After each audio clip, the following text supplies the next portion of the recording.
नुकताच poster girl या चित्रपटाचा ट्रेलर लॉन्च इव्हेंट पार पडला। पहा तर ह्या प्रसंगी यातील कलाकारांना याबद्दल काय म्हणायचंय। नायकांचं स्थान नेहमीपासूनच खूप महत्त्वाचं राहिलेलं आहे, पण गेल्या काही वर्षांमध्ये बरे असे सिनेमे आले नाही आणि तो ट्रेंड असतो माझ्या मते।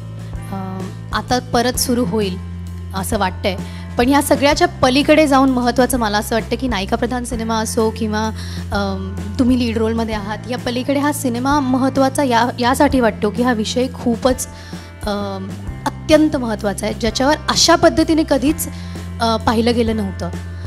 आणि त्या विषयाला पोहोचवण्यासाठी महाराष्ट्रभरात आणि तमाम मराठी प्रेक्षकांपर्यंतचा मी चेहरा आहे, हे जास्त महत्त्वाचं वाटतं मला नायिका प्रधान सिनेमा करण्यापेक्षा। हा असा सिनेमा आहे, आम्ही सगळ्यांनी याच्यामध्ये कामं केली आहेत, परंतु मला वाटतं याचं जे लेखन आहे ते लेखन इतकं दर्जेदार आहे।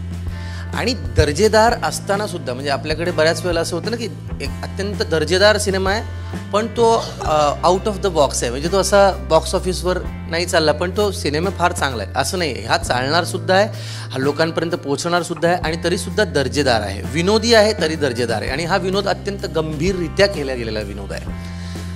सोनाली कुलकर्णीबद्दल बोलायचं झालं तर मला असं वाटतं आजपर्यंत, मी स्वतः प्रेक्षक म्हणून सांगतो, सहकलाकार म्हणून सांगतो, आजपर्यंत तिची जी काही प्रतिमा आहे, छबी आहे समाजामध्ये, या क्षेत्रामध्ये, सिने क्षेत्रामध्ये, कला क्षेत्रात, ती छबी तिची आणि एकंदरीतच मुलीची छबी बदलण्यासाठी हा सिनेमा अत्यंत उपयुक्त आणि परिणामकारक ठरेल याविषयी माझ्या मनात शंका नाही। खूप चांगला शब्द आहे अनुभव। खरंच हा सिनेमा करण्याचा खूप चांगला एक हा अनुभवच आहे आणि ह्या चित्रपटाचा मी एक भाग आहे, हे माझ्यासाठी खूप आनंदाची गोष्ट आहे आणि हे माझ्यासाठी एक प्राईड आहे।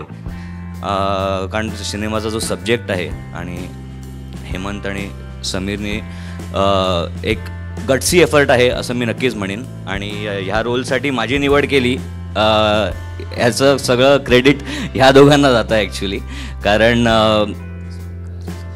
ह्यांना स्वतःला एक्सपेरिमेंट करायची सवय असल्यामुळे मला हा रोल मिळाला, नाही तर कोणी असं बघितलंच नसतं। म्हणजे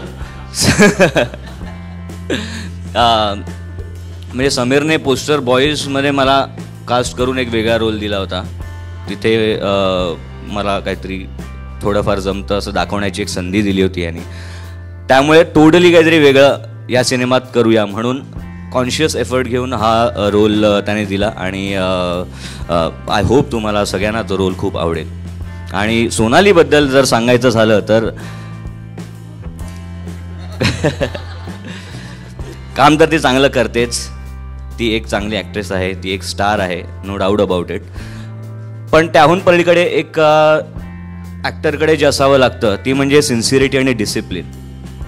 ते तिच्यामध्ये म्हणजे मी पहिल्यांदाच काम करत होतो सोनालीबरोबर, म्हणजे आम्ही फक्त इव्हेंट्सच्या निमित्ताने वगैरे भेटायचो थोडा वेळ, पण आत्ता ती सिन्सिरिटी बघून खरंच मी खूप इम्प्रेस झालो आणि आय वॉज बोल्ड ओव्हर। आणि तुम्हाला सरप्राईज वाटेल की इतकी वर्ष आम्ही सगळे काम करतो आहे पण सगळेच एकमेकांबरोबर पहिल्यांदा काम करत आहेत, त्यामुळे काम पहिल्यांदा करतात, म्हणजे मित्र ओळख आधी होती, त्यामुळे एक खूप चांगला एक फ्रेंडशिप आणि बॉन्डिंग आमच्यामध्ये सगळ्यांमध्ये झालं आहे आणि ते तुम्हाला चित्रपटात नक्की दिसेल। सगळ्यात महत्त्वाची गोष्ट म्हणजे दोनच उदाहरणं देतो। एक ज्यांचं नाव आहे दादासाहेब फाळके, ते मराठीच होते, आणि दुसरं उदाहरण आहे एक मुलगा होता जो म्हणाला होता हे विश्वची माझे घर, तो मराठी होता, त्याचं नाव ज्ञानेश्वर। त्यामुळे मराठी सिनेमा आणि मराठी कलाकृती ही ग्लोबलच असते। मराठी सिनेसृष्टीच्या ताज्या अपडेट्ससाठी आमच्या चॅनलला सबस्क्राईब करायला विसरू नका।